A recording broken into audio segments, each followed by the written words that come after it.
kana materi kagiatan sapopoe. Sok, hidup osok naon wae di bumi sapopoe. Simaknya materi ieu.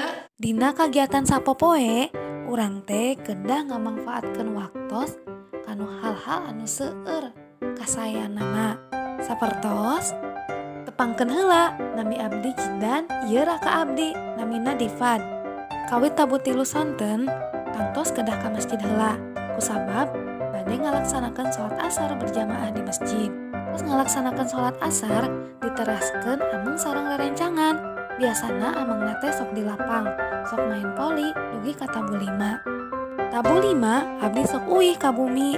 Nah, di bumi teh sok nuju ngarariung. Biasana bapa mah ngaleueut kopi, upami emak mah ngaleueut teh.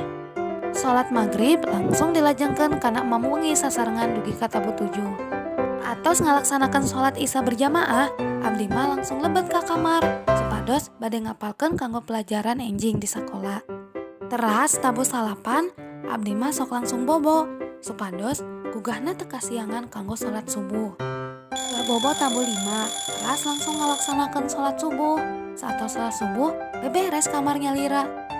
Saatos beberes kamar, abdi mah sok kaluar ningali emak nuju masak di dapur kanggo sarapan abdi sataacan ka sakola.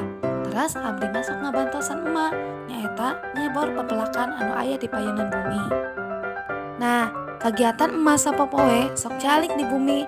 Upami bapa langsung angkat damel di kawit tabu 7 dugi ka sonten, biasana uihna tabu 4. Tabu 7 abdi langsung angkat ka sakola. Di sakola tangtos bade diajar kanggo milarian ilmu. Kanggo dinten Sabtu mah diajarna dugi ka tabu 1/2. Saatos rengse abdi langsung uih ka bumi. Nah, sakitu wae kagiatan abdi sapopoe.